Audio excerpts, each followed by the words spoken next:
12वीं की बोर्ड की परीक्षा में समविभव पृष्ठ, स्थिर वैद्युत विभव, स्थिर वैद्युत स्थितिज ऊर्जा इत्यादि से संबंधित अक्सर प्रश्न पूछे जाते हैं। 12वीं की भौतिकी का दूसरा अध्याय जिसका नाम है स्थिर वैद्युत विभव तथा धारिता, इससे संबंधित है ये सारा टॉपिक।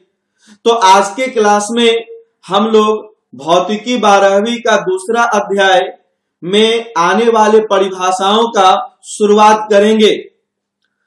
सुप्रभात, मैं राजीव रंजन आप सभी विद्यार्थियों का पूरे टॉप ट्यूटोरियल की ओर से पुनः एक बार तहे दिल से हार्दिक स्वागत करता हूं। तो चलिए आज की क्लास को शुरू करते हैं। तो सबसे पहले हम लोग अध्ययन करेंगे संरक्षी बल के बारे में। संरक्षी बल वास्तव में क्लास 11 से जुड़ा हुआ है। कार्य शक्ति ऊर्जा जो क्लास 11 का एक चैप्टर है उससे संबंधित है यह, लेकिन 12वीं में इसका बहुत ही ज्यादा उपयोग है। इस वजह से मैं थोड़ा आपको बतला रहा हूं संरक्षी बल के बारे में।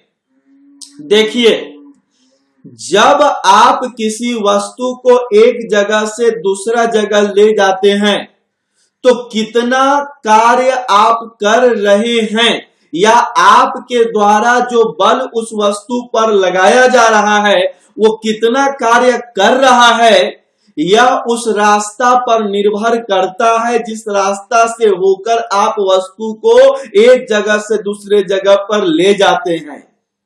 लेकिन याद रखिए, कुछ बल ऐसा होता है जिसके द्वारा जब वस्तु को एक जगह से दूसरा जगह ले जाया जाता है तो उस बल के द्वारा किया गया कार्य वस्तु द्वारा तय किए गए रास्ता पर निर्भर नहीं करता है, बल्कि सिर्फ वस्तु के प्रारंभिक स्थान और वस्तु के अंतिम स्थान पर निर्भर करता है कि दोनों स्थानों के बीच का दूरी क्या है और किस दिशा में है।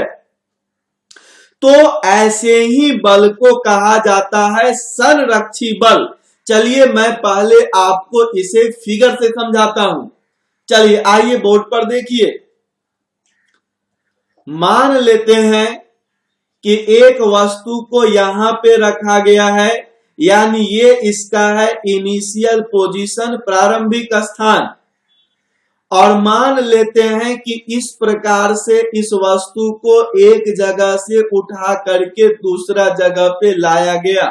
मान लेते हैं कि यहां रखे गए इस वस्तु को इस रास्ता से होते हुए एक जगह से दूसरा जगह पे ले जाया गया।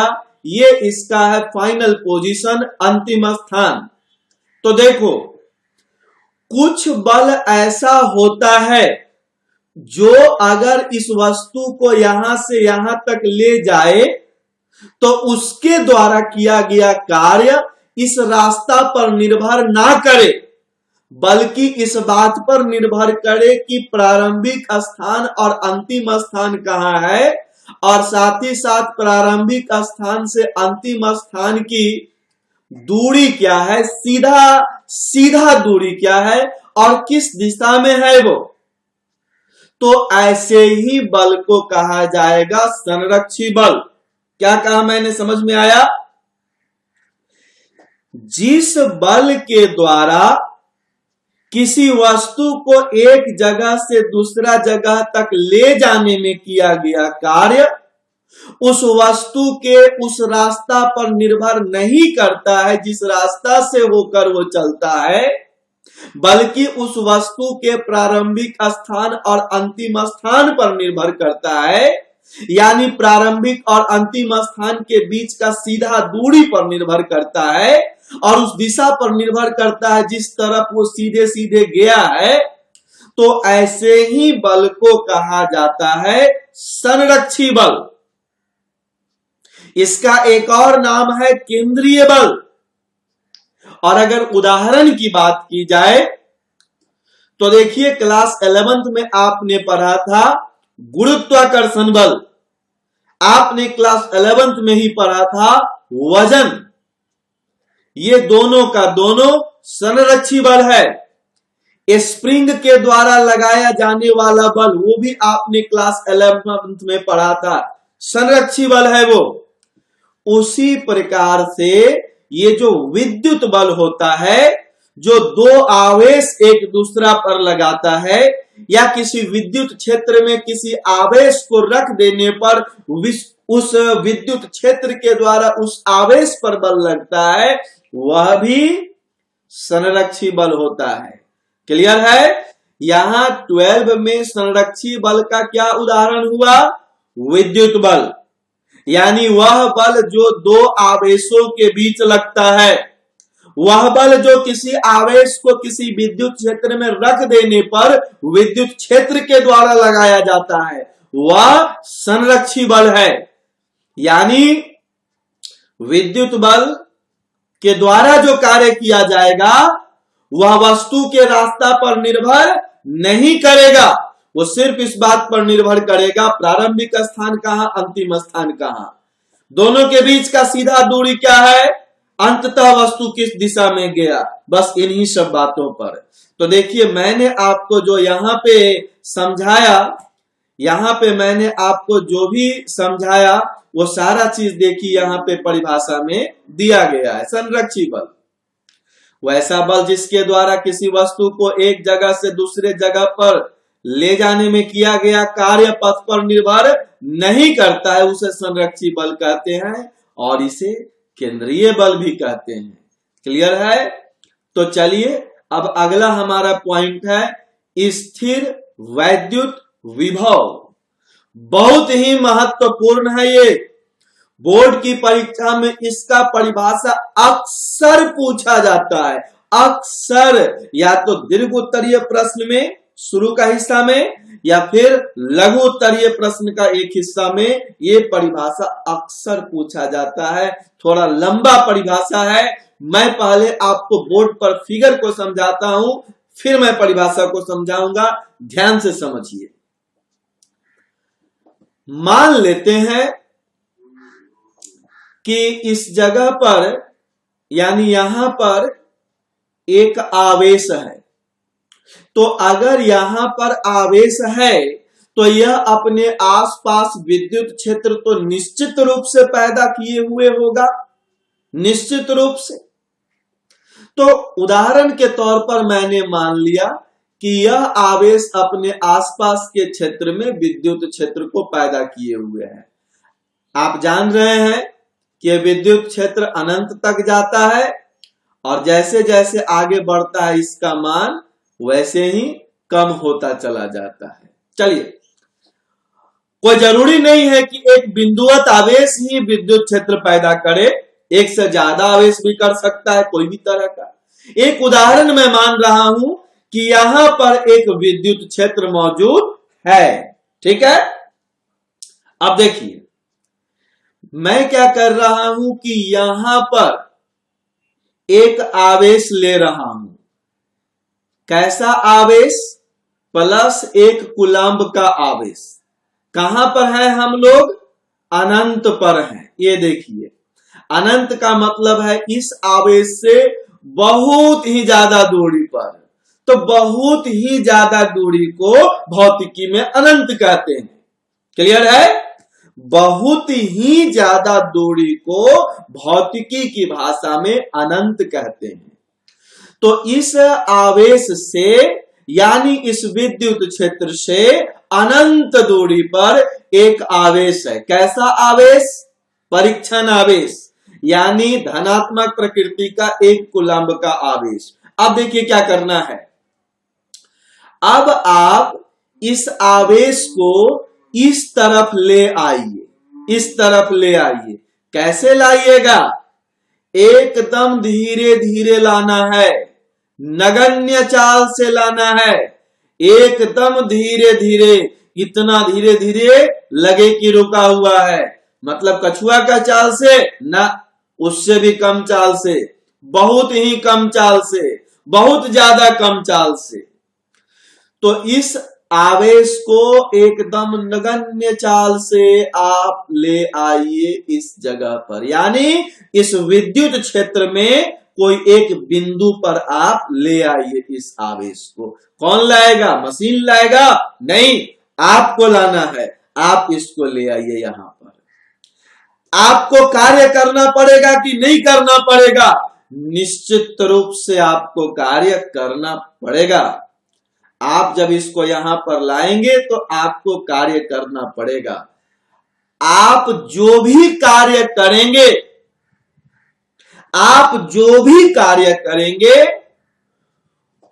वो उसी कार्य के बराबर कहा जाएगा इस बिंदु पर का स्थिर वैद्युत विभव।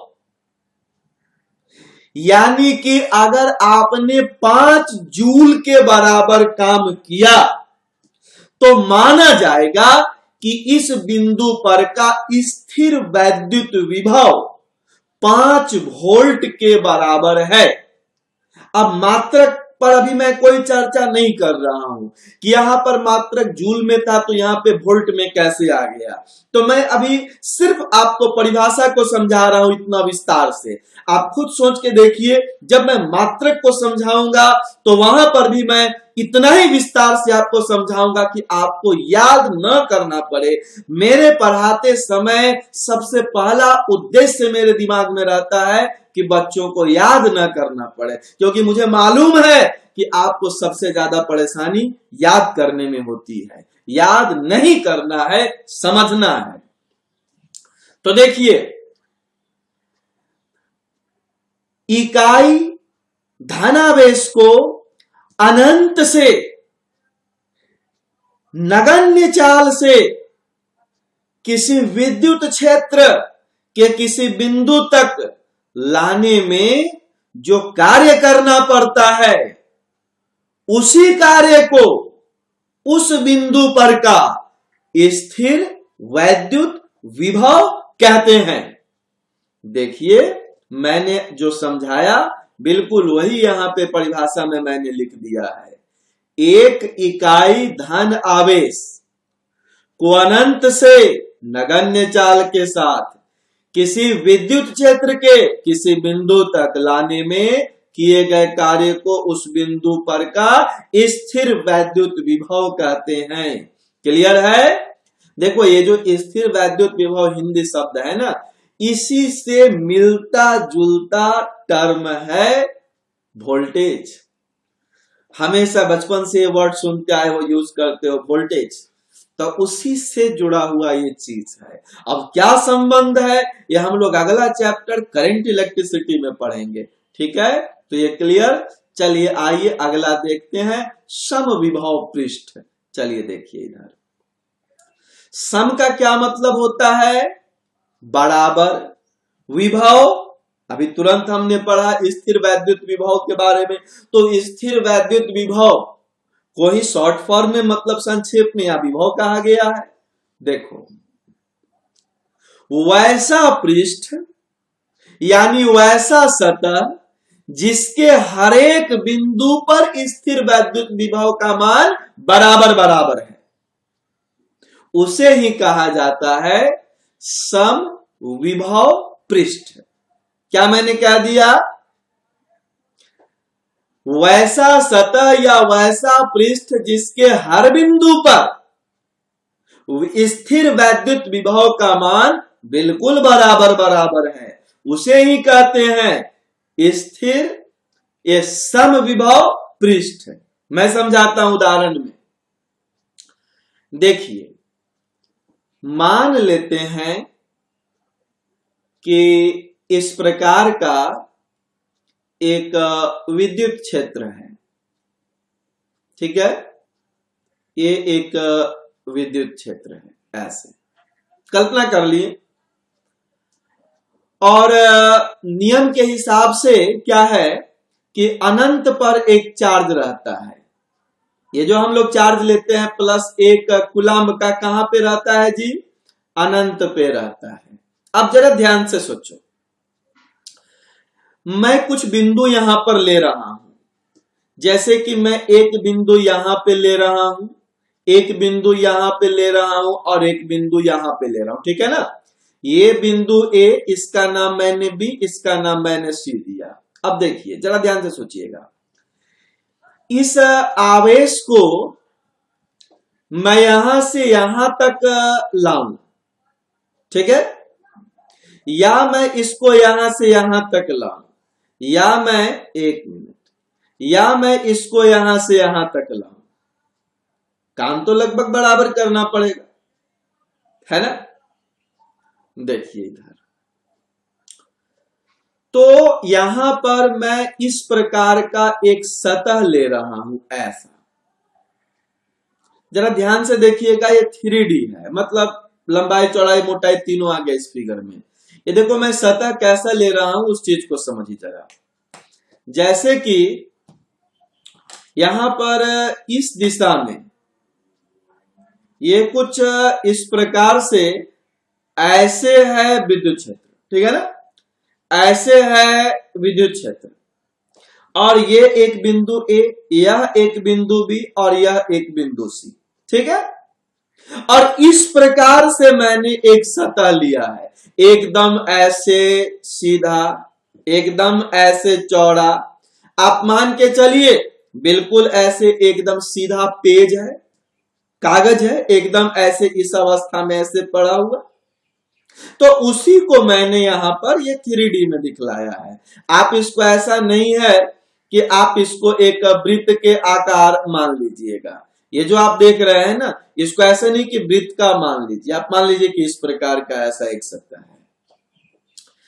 तो हम यहां देख रहे हैं कि इस सतह के कोई भी बिंदु पर अनंत से इकाई धनावेश को जब लाएंगे तो हमें बराबर बराबर काम करना पड़ेगा, ठीक है। तो इसका मतलब हुआ कि पिछला जो मैंने परिभाषा दिया आपको स्थिर वैद्युत विभव का, उसके हिसाब से यहां पर का स्थिर वैद्युत विभव, यहां पर का स्थिर वैद्युत विभव और यहां पर का स्थिर वैद्युत विभव बिल्कुल बराबर बराबर होगा। या सोच के देखिए, इस सतह पर आप जितना भी बिंदु लेंगे, यहां पर या यहां पर या यहां पर, हर बिंदु पर स्थिर वैद्युत विभव का मान बराबर बराबर होगा।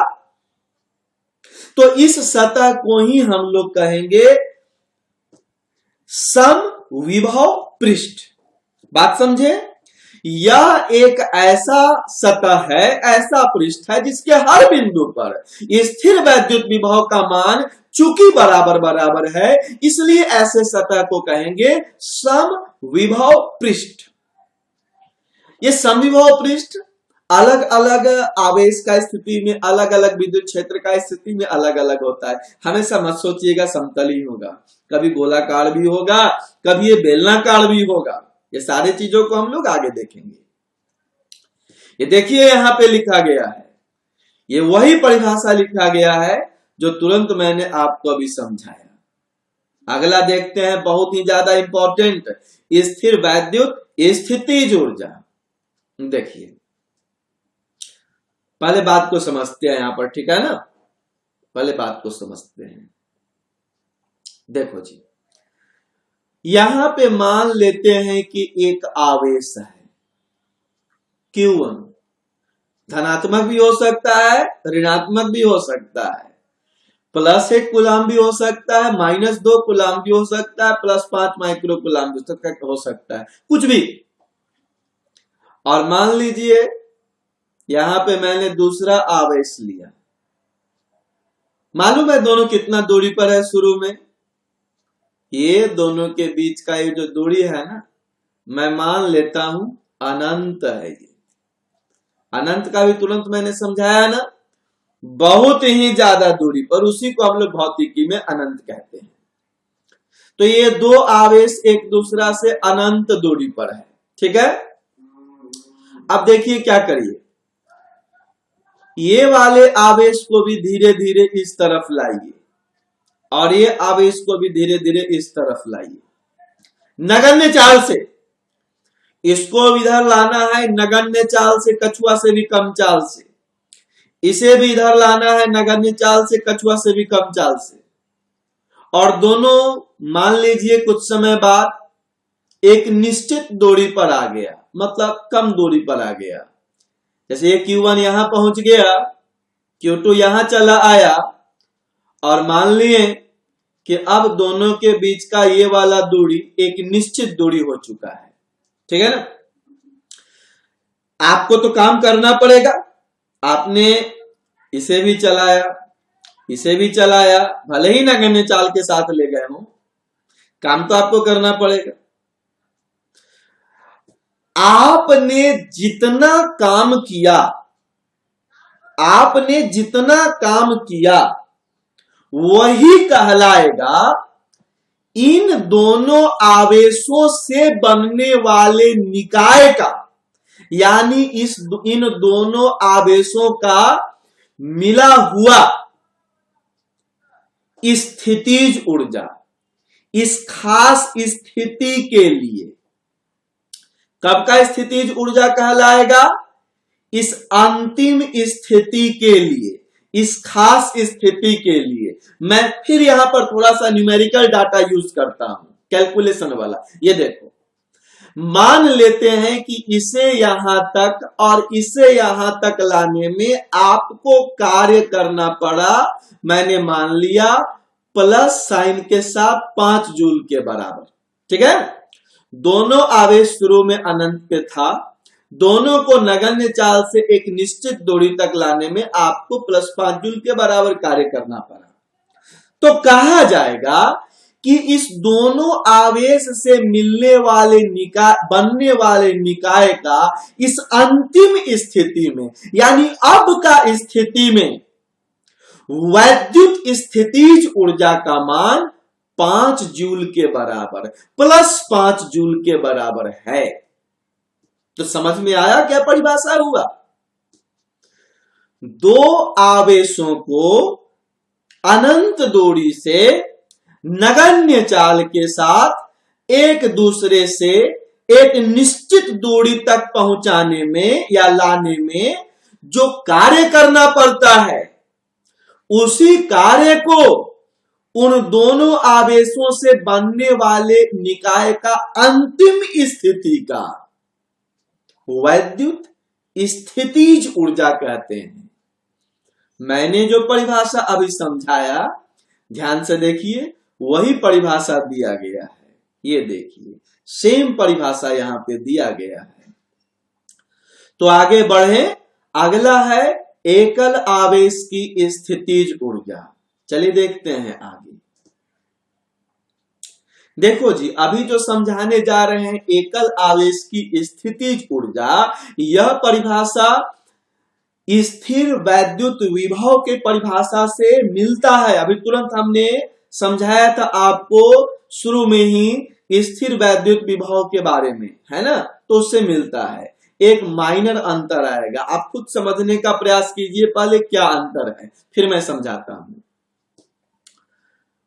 मान लेते हैं कि यहां पर इस जगह पर एक विद्युत क्षेत्र है। कौन आवेश है, कहां आवेश है, मैं उस पर अभी कोई चर्चा नहीं कर रहा, बस मान लीजिए कि ये विद्युत क्षेत्र है, ठीक है ना। और मान लीजिए कि इस विद्युत क्षेत्र में एक बिंदु है, कहीं पे भी बिंदु आप ले सकते हैं। चलो मैंने मान लिया यहां पे बिंदु है P। अब आपको क्या करना है कि एक आवेश को लेना है अनंत पर। कहां पे लेना है आवेश को? अनंत पर। कितना मान वाला आवेश लेना है? किस प्रकृति का आवेश लेना है? कोई जरूरी नहीं है। आप अनंत पर धनात्मक प्रकृति का भी आवेश ले सकते हैं, इस जगह ऋणात्मक प्रकृति का भी आवेश ले सकते हैं। उसका परिमाण +1 कूलाम्ब हो, कोई जरूरी नहीं है। -5 माइक्रो कूलाम्ब रहे, +500 कूलाम्ब रहे, कोई फर्क नहीं पड़ता है।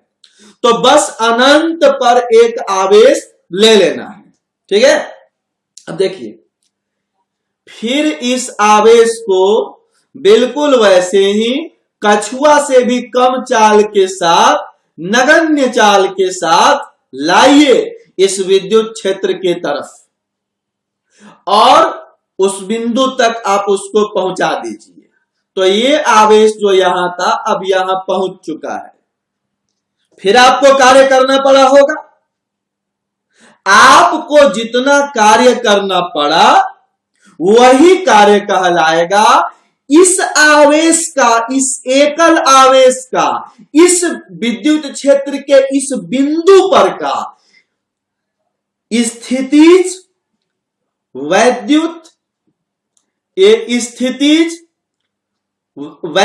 स्थितिज ऊर्जा इस बिंदु पर का कहलाएगा एकल आवेश का स्थिर वैद्युत स्थितिज ऊर्जा।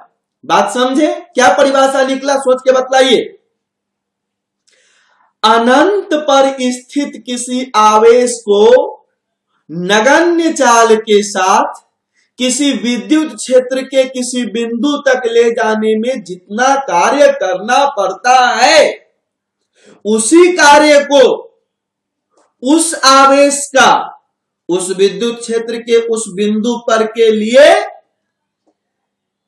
स्थिर स्थितिज ऊर्जा कहते हैं, या एकल आवेश का स्थैतिज विद्युत ऊर्जा कहा जाता है। तो देखिए, मैंने आपको जो समझाया दिया गया है एकल आवेश की स्थितिज ऊर्जा। ये देखिए, यहां पे से लेकर यहां तक ये पूरा दिया गया है। आगे बढ़े, नेक्स्ट देखिए, बहुत ही इंपॉर्टेंट परिभाषा, बहुत ही इंपॉर्टेंट परिभाषा, इतना महत्वपूर्ण है ये कि इससे संबंधित प्रश्न बोर्ड एग्जाम में एक दो नहीं अनेकों आता है। अगर आपको आगे का थ्योरी समझना है तो मुक्त इलेक्ट्रॉन को बहुत आसानी से समझना होगा। मैं पहले इसे आपको एक उदाहरण से समझाता हूं, फिर मैं परिभाषा पे जाऊंगा।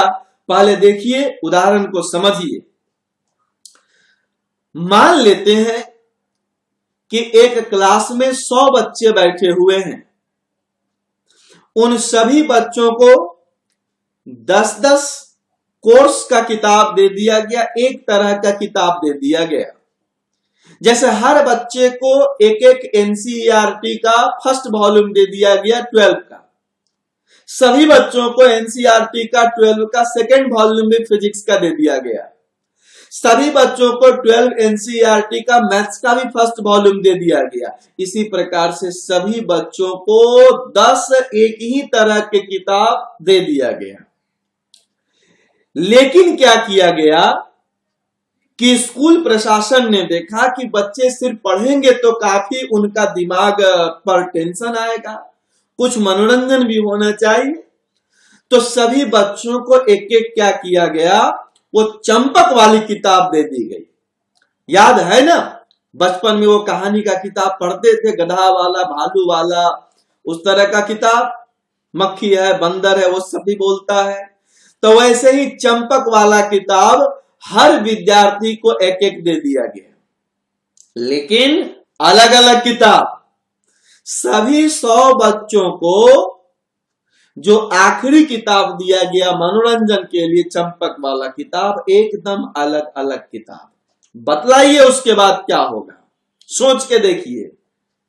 ये कोर्स का जो 10-10 किताब है ना, वो जिस जिस बच्चा को जो जो किताब दिया गया था वही वही किताब उसके पास पड़ा रह जाएगा। ऐसा नहीं है कि आपका जो फिजिक्स का पहला वॉल्यूम का किताब था, जो आज आपके पास था, वो किताब कल किसी और को दे दीजिएगा और आप किसी और से वो किताब लीजिएगा। ऐसा नहीं होगा।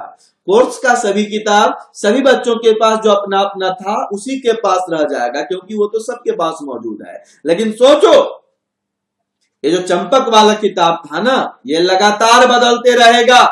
आपने जिस चंपक का किताब को पढ़ लिया, आप उसको रख के क्या करेंगे?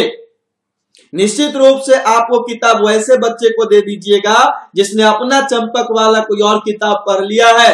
आप किसी दूसरे बच्चे को किताब दीजिएगा, वो किसी और को अपना किताब दे देगा, आप किसी और बच्चे से किताब ले लीजिएगा। बात सीधा सा है।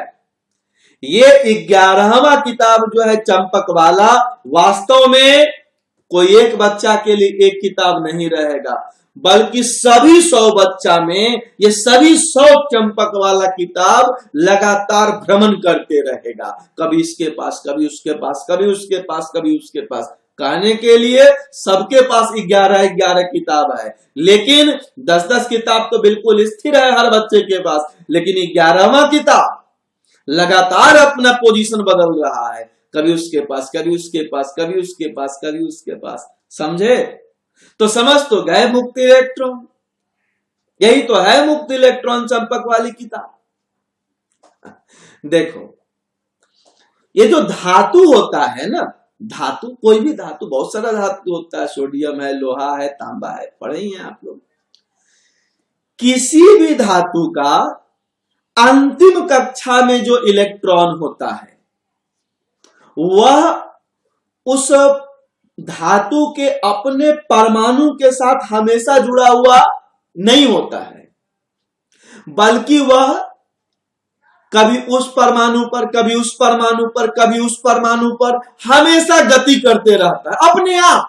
ऐसा नहीं कि आपको कुछ करना है, बिजली देना है, कुछ करना है, कुछ नहीं, हमेशा अपने आप होते रहता है। याद रखिएगा, हर एक धातु का, हर एक परमाणु का आखिरी कक्षा वाला इलेक्ट्रॉन अपने आप हमेशा एक परमाणु से दूसरा परमाणु, दूसरा से तीसरा परमाणु, तीसरा से चौथा परमाणु पर गति करते रहता है।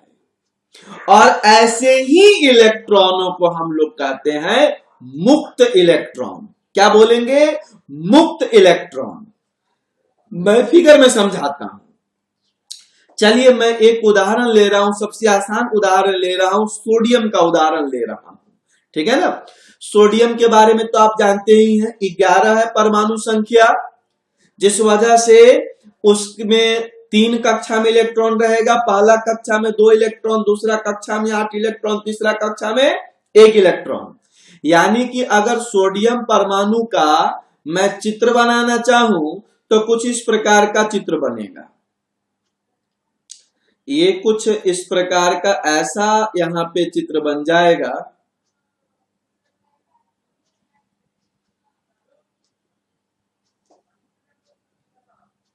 ये देखिए, जैसे कि बीच में तो आप जो देख रहे हैं ये इसका नाभिक हो गया। मैं अभी नाभिक पर कोई चर्चा नहीं करूंगा, इसकी यहां पे कोई आवश्यकता नहीं है फिजिक्स में। अब देखिए, मान लेते हैं कि पहला कक्षा का ये जो 2 इलेक्ट्रॉन हो गया, दूसरा कक्षा में आपको मालूम ही है कि 8 इलेक्ट्रॉन रहता है। ये देखिए, दूसरा कक्षा में 8 इलेक्ट्रॉन हो गया और तीसरा कक्षा में 1 इलेक्ट्रॉन हो गया। आप जानते हैं कि इलेक्ट्रॉन घूमते रहता है। चलिए, ठीक बात है। अब ऐसा कर रहे हैं कि मैं यहां पर एक वस्तु का फिगर बना रहा हूं। ये देखिए, एक वस्तु का फिगर है। किस चीज का बना है ये वस्तु? मान लेते हैं कि इसमें सिर्फ और सिर्फ सोडियम का परमाणु है। यानी सीधा सा बात है, सोडियम के परमाणुओं के मिलने से ये वस्तु बना है। ये वस्तु पूरी तरह से सोडियम का बना हुआ है, तो निश्चित रूप से इसमें अनगिनत परमाणु रहेंगे। अब ऐसा करते हैं कि इसमें ये इतना बड़ा जो हिस्सा है, ये वाला हिस्सा, ये जो पीला रंग मैंने दिखलाया, इसके अंदर वाला हिस्सा जिसमें कि नाभिक शामिल है, पहला कक्षा का दोनों इलेक्ट्रॉन शामिल है और दूसरा कक्षा का 8वां इलेक्ट्रॉन शामिल है। इस पूरा हिस्सा को मैं एक बिंदु के रूप में दिखला रहा हूं। इस पूरा हिस्सा को देखिए ध्यान से, मैं एक बिंदु के रूप में दिखला रहा हूं यहां पे। ये जो बाहरी कक्षा का इलेक्ट्रॉन बच गया ना, इसको मैं इसके साथ ऐसे बाहर करके दिखला दे रहा हूं, ये घूम रहा है, ठीक है।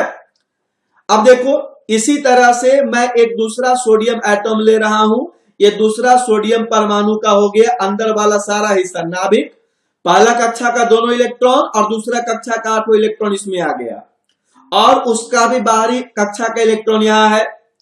इसी प्रकार से मैंने सोडियम का यहां पे तीसरा परमाणु, यहां चौथा परमाणु, 5वां परमाणु, 6वां परमाणु, 7वां परमाणु, इस प्रकार से आप खुद सोच के देख लीजिए ना, अनंत परमाणु होगा, है ना, अनंत परमाणु होगा।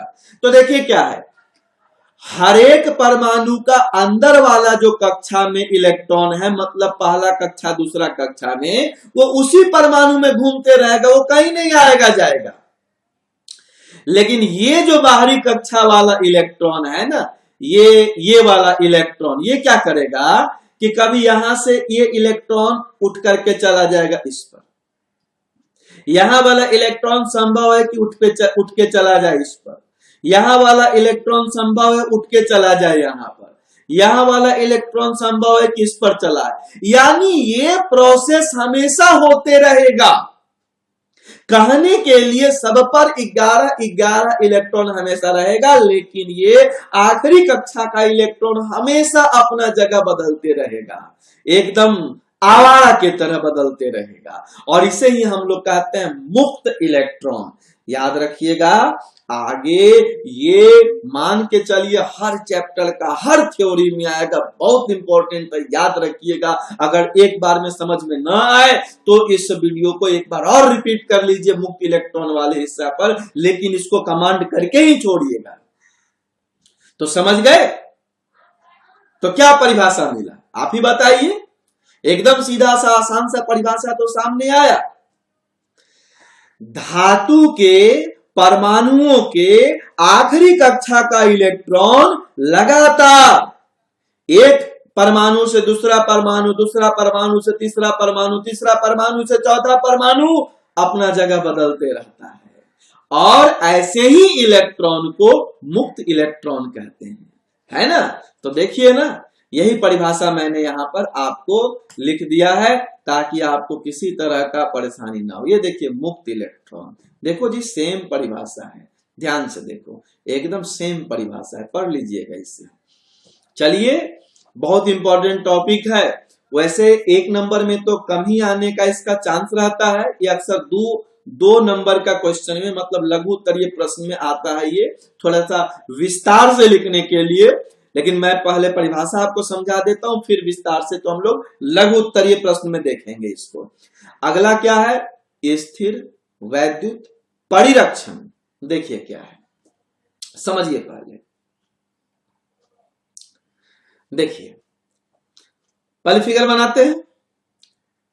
ये देखो, मान लेते हैं कि यह एक धातु का बना हुआ कोई वस्तु है। क्लियर है? धातु का बना हुआ कोई वस्तु है, और अब इसमें क्या है कि इसके बीच में एक रिक्त स्थान है, खाली जगह है। इसको भौतिकी में आपका एनसीईआरटी का किताब में लिखा है कोटर। देख लेते हैं जरा सा वर्ड क्या लिखा है, ये देखिए कोटर, ठीक है ना, कोटर। इसको हम लोग क्या कहेंगे? खाली जगह। चलिए देखते हैं। तो धातु का बना हुआ ये वस्तु है जिसके बीच में एक खाली हिस्सा है, मतलब कुछ नहीं है, निर्वात मान के चलिए इसको, कोटर इसको कहते हैं भौतिकी में। धातु का जो पदार्थ है, जो मटेरियल है ना, वो इस तरह से ये वाला ही हिस्सा में सिर्फ फैला हुआ है, बस ऐसे ही फैला हुआ है, बस इस प्रकार से फैला हुआ है ऐसे, ठीक है। क्लियर है? अब देखिए क्या होता है। मान लीजिए कि आपने या किसी और ने इस पर कुछ आवेश को लाकर गिरा दिया। मान लेते हैं कहीं से इस पे कुछ आवेश को लाके गिरा दिया गया। तो देखिए अब इस आवेश का क्या होगा मालूम है? ये इसके बाहरी सतह पर एक समान नहीं, इसके बाहरी सतह पर फैल जाएगा। अब बाहरी सतह पे क्यों फैलेगा? तो जब हम लोग गॉस के नियम का व्याख्या वाला हिस्सा पढ़ेंगे वहां पे समझेंगे। लेकिन ये आवेश इसके अंदर नहीं जाएगा, बात समझे?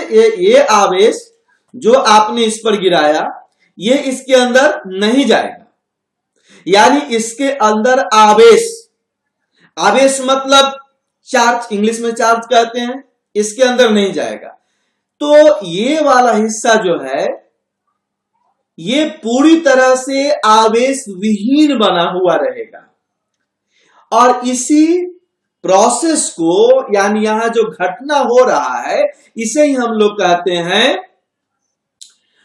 इसको हम लोग कहते हैं स्थिर वैद्युत परिरक्षण। एक्चुअली हिंदी वाला टर्म थोड़ा सा टेढ़ा होता है, आदत तो हमेशा इंग्लिश में पढ़ाने की है, लेकिन आप लोगों के लिए मैं कोशिश कर रहा हूं कि हिंदी में भी कोई दिक्कत ना हो। तो कभी कभी दिक्कत हो जाती है हिंदी वाला टर्म को लेकर के, चलिए समझते हैं।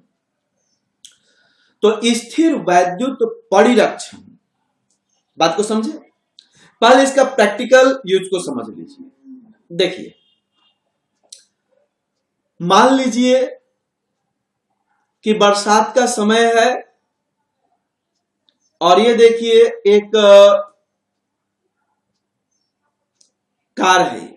कल्पना कर लीजिए, कल्पना कर लीजिए कि ये कार है, ठीक है ना। ये कार है, बरसात का समय है और सड़क पे है।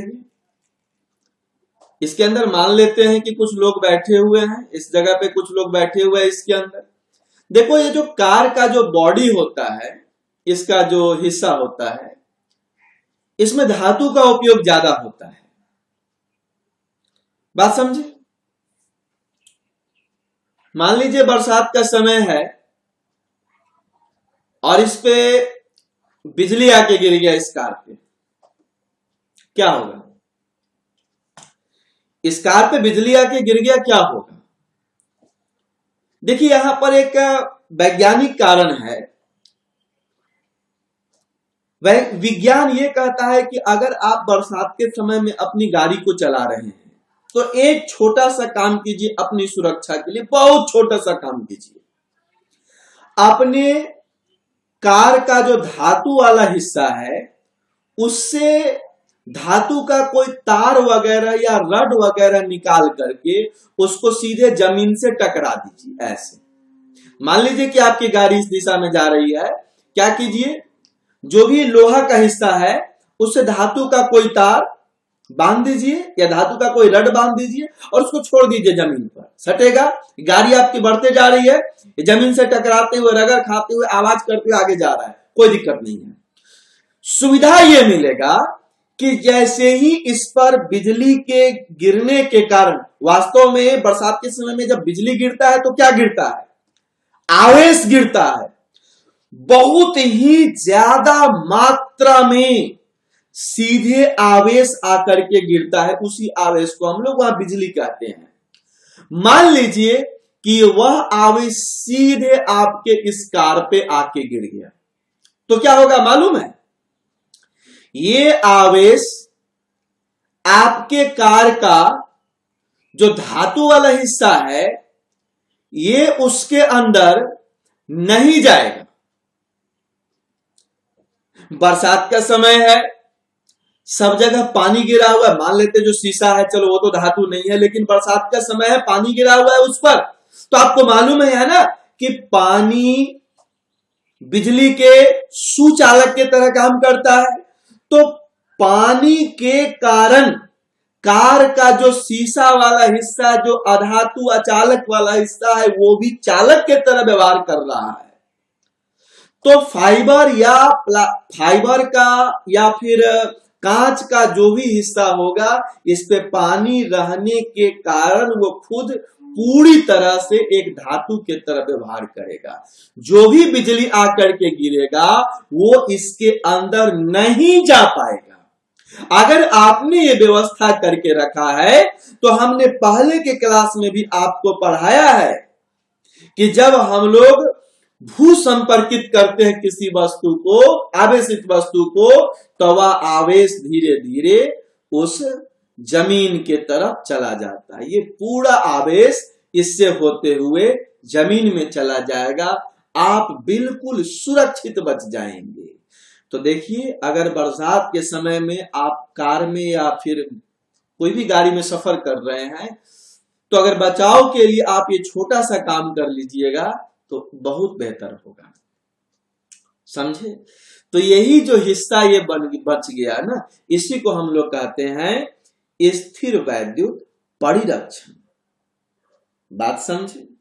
देखिए, मैंने जो परिभाषा आपको समझाया दिया गया है, धातु के बने किसी वस्तु में मौजूद कोटर अर्थात खाली जगह में विद्युत क्षेत्र का मान सदैव ही शून्य होता है और इसे ही स्थिर वैद्युत परिरक्षण कहते हैं। बात बिल्कुल सीधा सा है, इसके अंदर जब आवेश जाएगा नहीं तो इस जगह पर कोई विद्युत क्षेत्र आएगा भी नहीं। बात समझे? अब इसके पीछे क्या कारण है, ये सारा चीज हम लोग विस्तार से देखेंगे जब हम लोग गॉस नियम का एक्सप्लेनेशन देखेंगे, उससे संबंधित प्रश्नों को देखेंगे तो क्लियर है। इसके अंदर कोई आवेश नहीं, यानी इसके अंदर किसी प्रकार का विद्युत क्षेत्र नहीं होगा और यही कहलाएगा स्थिर वैद्युत परिरक्षण। आगे बढ़ते हैं, देखते हैं अगला क्या है पार्ट हमें पढ़ना है, परावैद्युत पदार्थ। तो देखिए परावैद्युत पदार्थ क्या होता है, ध्यान से अब देखते हैं।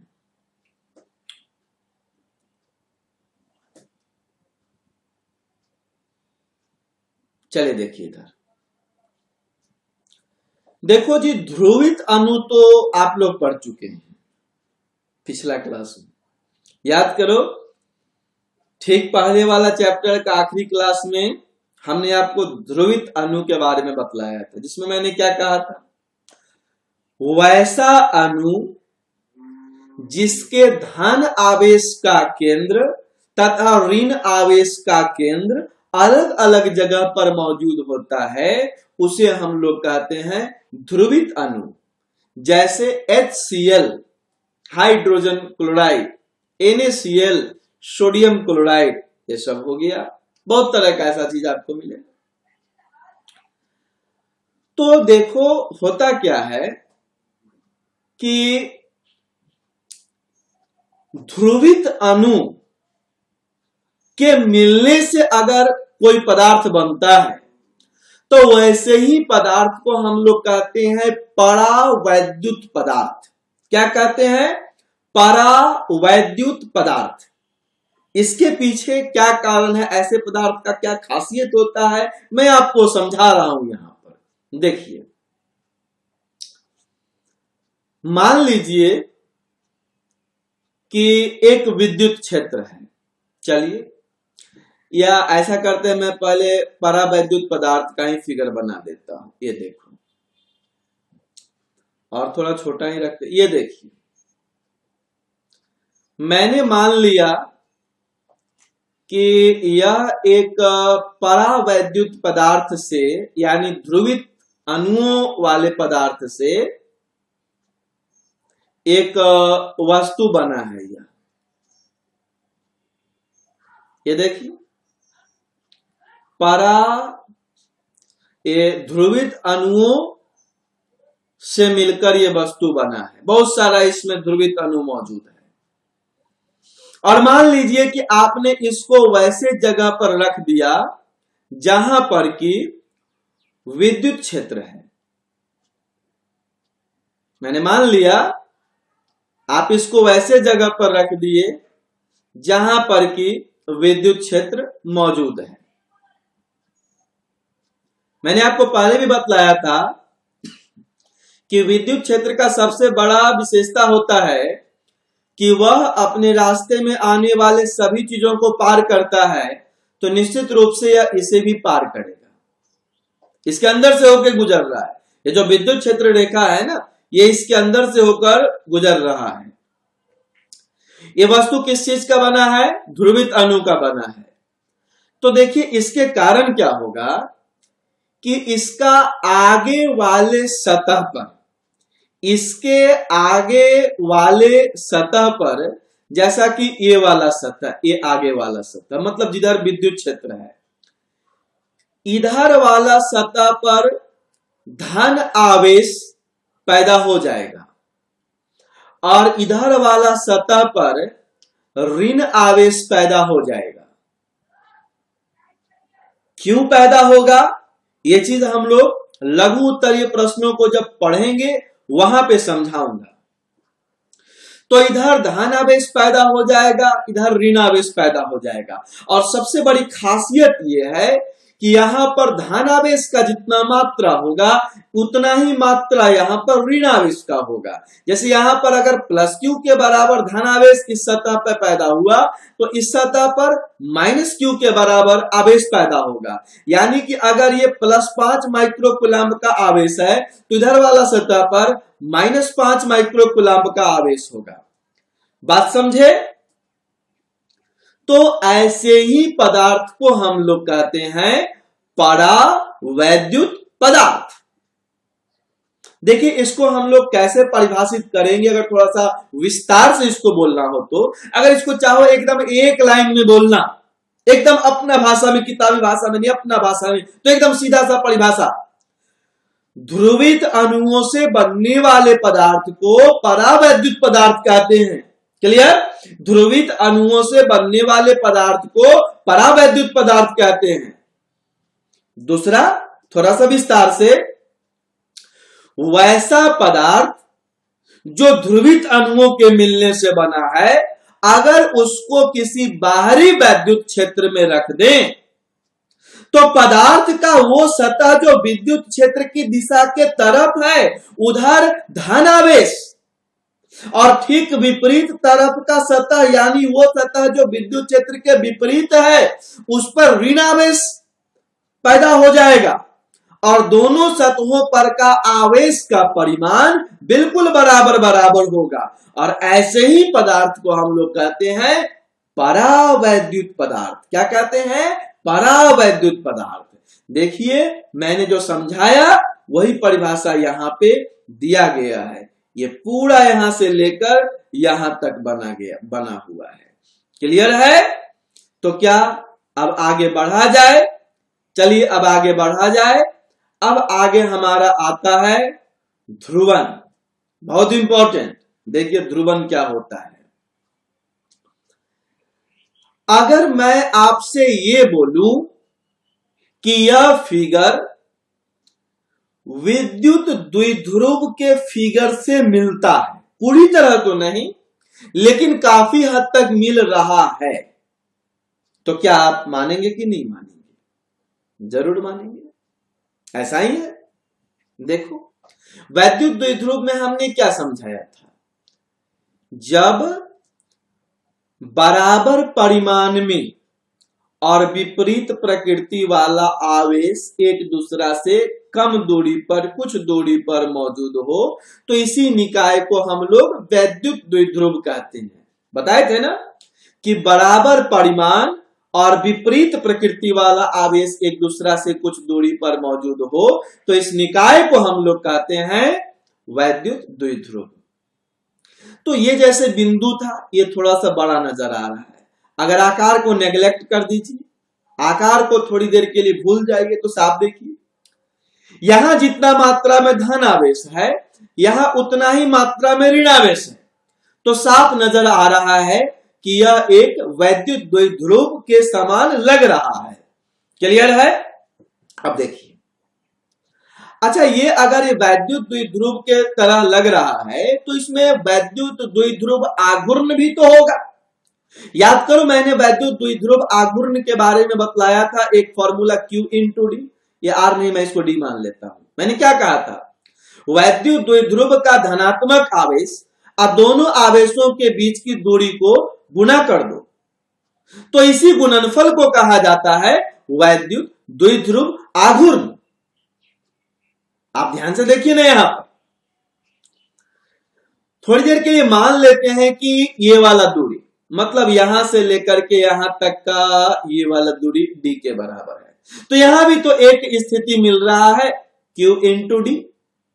Q इंटू डी यहां भी मिल रहा है, तो क्या इस Q इंटू डी को हम लोग इस फिगर के लिए वैद्युत द्विध्रुव नहीं कह सकते हैं?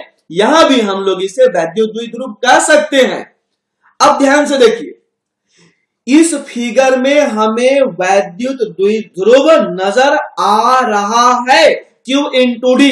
मान लेते हैं Q का मान 5 माइक्रोकूलम्ब है, इस D का मान 2 मीटर है, तो अगर 5 माइक्रोकूलम्ब और 2 मीटर को गुणा कर दीजिए, जो रिजल्ट मिलेगा वही कहलाएगा वैद्युत द्विध्रुव आघूर्ण। क्लियर? अब अगर ये एक वस्तु है तो इसमें अपना आयतन भी तो होगा, होगा ना आयतन।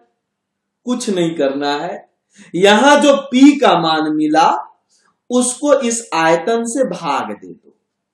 ये जो P का मान मिला ना उसको इस आयतन V से भाग दे दो, तो क्या हो गया इसको क्या हम लोग ऐसा कह सकते हैं, इकाई आयतन, इकाई आयतन में मौजूद वैद्युत द्विध्रुव आघूर्ण कह सकते हैं। अरे कोई भी चीज में अगर आयतन से भाग दे दिए तो सीधा सा उसको कहा जाता है इकाई आयतन में मौजूद। अगर मान लेते हैं कि यहां पर 500 आदमी रहता, ये पूरा आयतन अगर होता 100 स्क्वायर मीटर के बराबर, तो जब 500 को भाग दे देते 100 से तो क्या मिलता 5, तो हम लोग कहते हैं ना 5 आदमी प्रति घन मीटर। अगर 500 आदमी मौजूद है इस कमरा में और मान लेते इस कमरा का आयतन है 100 घन मीटर, तो जब 500 को भाग दे देंगे 100 से, जब हम लोग संख्या को भाग दे देंगे आयतन से, तो वही कहलाएगा व्यक्ति पर घन मीटर या व्यक्ति प्रति इकाई आयतन। तो वही चीज तो यहां पर भी है, जो यहां पर वैद्युत द्विध्रुव आघूर्ण हुआ इस पूरा वस्तु का, उसको उसी के आयतन से भाग दे दीजिए, तो जो हमें मिल रहा है उसी को हम लोग कहेंगे ध्रुवन। वास्तविक नाम क्या हुआ, वास्तविक नाम हुआ इकाई आयतन में मौजूद वैद्युत द्विध्रुव आघूर्ण या वैद्युत द्विध्रुव आघूर्ण प्रति इकाई आयतन, और इसी को एक अलग नाम दे दिया गया ध्रुवन। इस वस्तु का ध्रुवन। तो ध्रुवन का क्या परिभाषा हुआ, ध्यान से देखिए। परावैद्युत पदार्थ के इकाई आयतन में मौजूद वैद्युत द्विध्रुव आघूर्ण की मात्रा को उस परावैद्युत पदार्थ का ध्रुवन कहते हैं। देखिए, जो मैंने आपको यहां समझाया वो परिभाषा यहां दिया गया है। किसी परावैद्युत पदार्थ को किसी वैद्युत क्षेत्र में रखने पर पदार्थ के प्रति एकांक आयतन में उत्पन्न होने वाले वैद्युत द्विध्रुव आघूर्ण को उस पदार्थ का ध्रुवन कहते हैं। क्लियर है। अब एक आखिरी टर्म हमारे सामने और है वैद्युत प्रवृत्ति। ये इसी से जुड़ा हुआ है, बहुत आसान है। वैद्युत प्रवृत्ति क्या है, चलिए अब इस चीज को मैं आपको दिखलाता हूं। इसी से जुड़ा हुआ है, ये समझ में आ गया ना। अगर ये समझ में आया तो फिर ये एक लाइन में 1 सेकंड में समझ में आ जाएगा। अच्छा 1 सेकंड पार कर गया, कोई बात नहीं। देखिए, मैं ऐसा मान के चल रहा हूं कि आप ध्रुवन को भली भांति समझ चुके हैं। क्लियर है। देखो जी, क्या ध्रुवन उस समय मिल जाएगा जब हम एक परावैद्युत पदार्थ को सिर्फ लाके रख देंगे ना। एक परावैद्युत पदार्थ में ध्रुवन हमेशा मौजूद नहीं रहता है। ध्रुवन तब पैदा होगा जब उस परावैद्युत पदार्थ को किसी वैद्युत क्षेत्र में लाके रखेंगे। क्लियर है ना। तो तत्काल मान के चल रहे हैं कि ध्रुवन का यही संकेत है P/V। ठीक है। अब देखिए, मान लेते हैं कि आपने यहां पर ये जो विद्युत क्षेत्र पैदा किया उसका संकेत है E। इसको हम लोग बाहरी विद्युत क्षेत्र भी कह सकते हैं। देखिए होता क्या है, ये विद्युत क्षेत्र आप जितना बड़ा करेंगे, यानी इस विद्युत क्षेत्र के मान को जितना बढ़ाएंगे, यहां का आवेश और यहां का आवेश उतना बढ़ता जाएगा, यानी Q का मान उतना बढ़ेगा। Q का मान बढ़ेगा तो इस सूत्र के हिसाब से P का मान बढ़ेगा, और P का मान बढ़ेगा तो स्वाभाविक है कि ध्रुवन का मान बढ़ेगा। बात सीधा सा है, परावैद्युत पदार्थ को जब किसी बाहरी विद्युत क्षेत्र में रखते हो तो विद्युत क्षेत्र का मान जैसे जैसे बड़ा करते जाते हो वैसे वैसे उसके सतह पर पैदा होने वाला आवेश का मान बढ़ता है, जिस वजह से वैद्युत द्विध्रुव का मान बढ़ता है, जिस वजह से ध्रुवन का मान बढ़ता है। क्लियर। तो किसी परावैद्युत पदार्थ को जब आप किसी विद्युत क्षेत्र में रखते हैं तो उसमें पैदा होने वाला ध्रुवण मतलब P/V और उसको जिस विद्युत क्षेत्र में रखे थे उसका परिमाण यानी E, इन दोनों का जो अनुपात होता है, किसका किसका अनुपात का मैंने चर्चा किया, P/V, ये और एक अनुपात किस चीज का, ये विद्युत क्षेत्र का परिमाण, ये जो अनुपात आया, इसी को कहा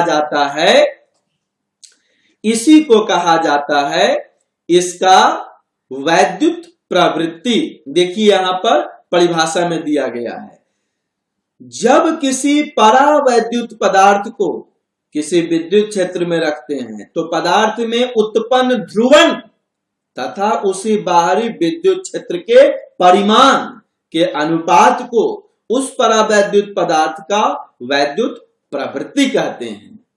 देखिए वही मैंने कहा कि बाहरी विद्युत क्षेत्र में परावैद्युत पदार्थ को रखेंगे तो उसमें पैदा होने वाला ध्रुवण और उस बाहरी विद्युत क्षेत्र का जो परिमाण का अनुपात होगा वही कहलाएगा उसका वैद्युत ध्रुवण, ये वैद्युत प्रवृत्ति।